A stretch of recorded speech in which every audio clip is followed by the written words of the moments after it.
What's up, my news-hungry little Nances? Or is it just Nance? I'm not exactly sure what the plural is of this fruit, but I am told that it tastes like cheese. Regardless, I'm Rob from A Gay Guy Plays, and today on The Daily Grind, we're back with another installment of Rob reads you shit that you don't want to read yourself. In fact, this is a sequel of Rob wasn't planning on covering this, but as he read more into the hotfix notes, he realized there are some important tidbits here.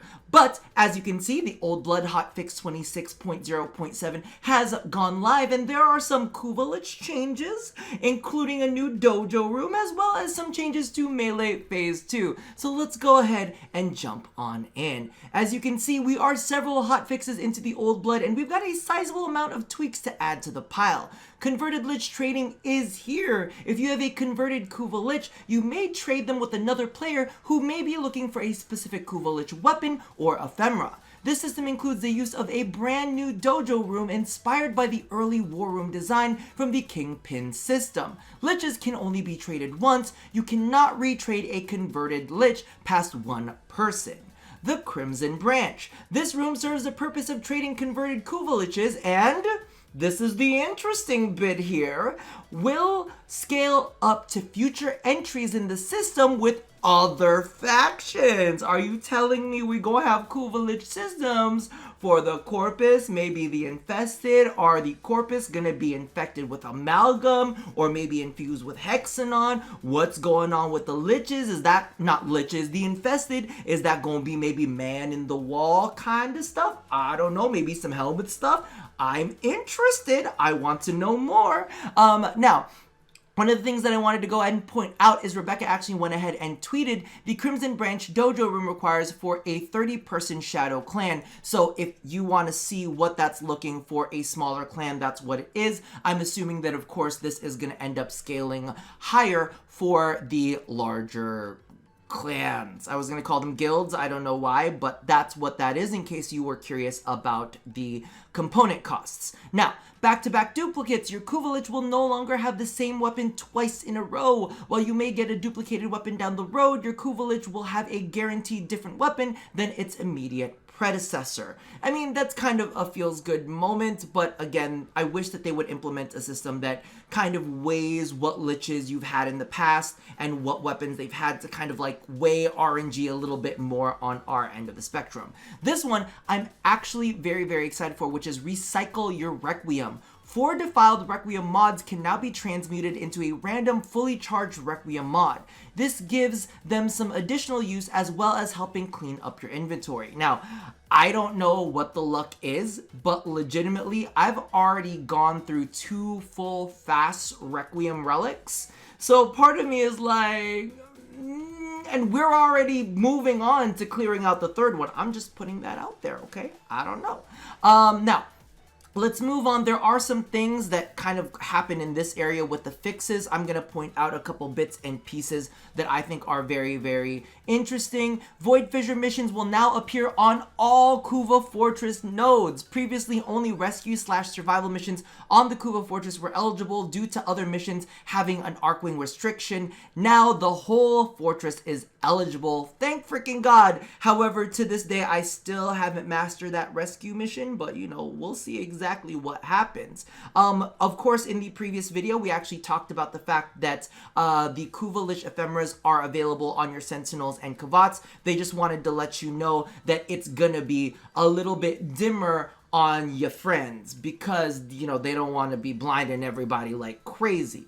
They also went ahead and increased the chance of your kuva lich to have an ephemera from 5 to 10%. Newly birthed liches will have the 10% chance, while existing liches will still be at 5%. Old liches that are traded and reactivated will also be at 5%, so it's only going to be the new ones that you will get that stuff from. This one, actually, I fucking love this one. This one goes out to Headshot because he's been campaigning for this. For those of you guys who don't know, Headshot is colorblind, and he's been having some issues with the little blobules for the kuva liches, so they added a kuva lich icon beside star chart regions and nodes that are under the influence of your kuva lich to address colorblind concerns regarding the kuva stain. So yay! I'm so happy that that got added in. They also increased the base damage before elemental bonus of the kuva ogress from from 454 to 714. So that's actually a nice chunky bonus. There's another thing that I think some people will be happy about is reduce the camera shake of the Kuva Ayanga explosions. Some people were talking about like seizure warnings. They also fix Kuva Lich weapons that do damage on both impact and explosion. So Kuva Ogress, Kuva Anyaga, etc. I just got my hands on the Kuva Tonkor. So they were actually doing significantly less overall damage than expected. This was due to the elemental bonus only being applied to the on impact of the projectile itself and not the explosion. So if you do have any of those explosive weapons, give them another try and see if they feel better for you. I think that's pretty much going to be it that I wanted to go ahead and cover in this state, because there are other good things when it comes to Melee Phase 2 with the techniques, changes, and fixes. While most of our previous hotfix have focused on base functionality and bug fixes of Melee Phase 2, this hotfix takes a stab at some balancing in the wake of all of the changes. This hotfix also adjusts some stances based on feedbacks. Okay, so overall changes. This is something that I definitely want to go ahead and try out. For the UI, they actually split heavy attack stats. Oh wait, no, there's another part. But for the UI part, they split heavy attack stats into their own category to better organize the various stats associated with all melee weapons. So that way you can kind of see a little bit better how your heavy attacks are going to perform, and maybe encourage us a little bit to see those stats and be like, oh, maybe I should be using heavy attacks a little bit more. They also, this is the thing that I was talking about, is put hold melee will now perform heavy attack like it did before phase 2. So remember how we actually had to have it on like the secondary fire button? Now it's just going to be hold that down. They removed the combo hit multiplier with glaives hit damage. Only explosive damage will use the combo multiplier. Damn it! They found the thing! I was trying not to cover glaives because legitimately when you threw the glaive, you would get the crazy combo damage multiplier. So I was trying to, like, you know, Loki Master Race rule number 1, don't talk about the Loki Master Race. I was like, I'm not going to talk about glaives right now. But who snitched? Somebody snitched. Listen, tell me who snitched. I'm going to snatch their weave off. I'm so mad. The Mighty Rising Glass can now be held versus tapped after a charge or uncharged shots. So that's a thing.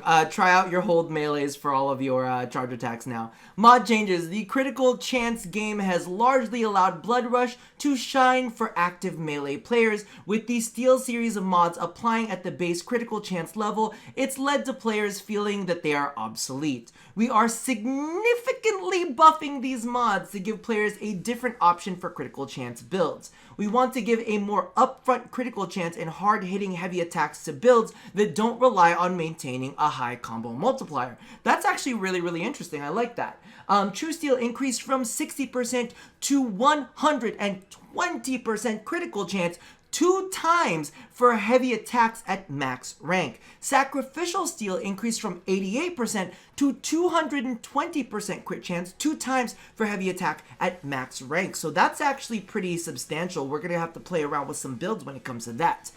We have some stance and weapon changes. Thank God they have not touched any of the ones that I am covering in a video after this. Crimson Dervish fixed Crimson Dervish not having its sliding heavy attack hooked up, increased the damage and combo point value of Crimson Dervish's neutral, twisting flurry, and forward block, coiling impale combos. So you've got a little bit of a damage boost there. Gunblade, I know that this is a big topic for some people out there, added a free movement shooting attack to the first move in the forward combo for High Noon, Vagabond Blitz, and Bullet Dance, Magnum Mamba. The heavy attack shot is no longer free movement. The wind up remains free movement. So I feel like we're going to end up having to try out the Gunblades after the next video I publish. So Bullet Dance moved the first attack of the neutral combo, Samba Slash, to the end of the combo chain. Interesting. Bullet Dance neutral combo, Samba Slash, is now neutral block, automatic Roomba, and vice versa. Wait, let's see. I also skipped High Noon. Neutral combo, Desperado Zeal, is now tactical forward combo, Final Showdown, and vice versa. Switch the order of the first 2 tactical forward attacks and increase the forward distance of the first attack. we're gonna have to play with all of the Gunblade ones just to see if it feels right. Vulpine Mask for the Rapier. I've been wanting to play with the Rapier for a while after all of this, but they did swap the order of the first 2 attacks in the neutral combo. Nunchaku Stance, they decreased the forward movement of the first attack in the tactical forward combo and increased it in the second. Alright, so that gives you a little bit of a, you're not going to dash too far, but if you want to continue dashing, you can. Wise Razor. Why does that sound familiar? Second attack in the forward combo, Cut Thrice, is now free movement. The last attack in the neutral combo, Threshing Grain. This sounds like it's a Scythe. The last attack in the neutral combo is now the first attack, damage multipliers, and combo points adjusted accordingly. The last attack in the tactical forward combo is now the first attack with increased gap closing movement, damage multipliers, and combos appointed, points adjusted accordingly. The Dark Split Sword Heavy Blade increased the critical chance from 10 to 15% and increased puncture damage from 68 to 78%. So it sounds like it's got a little bit of a buff there. We also have the Zenistar, the combo multiplier applied to disc recall explosion. Nice. And then they've also fixed Blood Rush and Weeping Wounds, resetting when using a normal attack on Gunblades. They fixed the Exordia Valor, considering every target to be lifted whether they're actually or not. And they fixed Zenuric Inner Might not applying correctly. The last thing that I did want to go ahead and make note of is the Launcher Area of Effect change. Area of Effect damage is now a separate stat with its own header in the arsenal, plus everywhere else the stats are shown, and AoE damage radius is now displayed. Plus everyone else? Don't you mean everywhere else? I said everywhere else, but I read that as everyone else. Previously, AoE damage values were merged with regular on-hit values, so it's nice that they've got all of that. Let me see if there's anything else here, because I did feel like there might have been 1 or 2 last few things, but from what I'm seeing, there might not be anything else. I think we're good.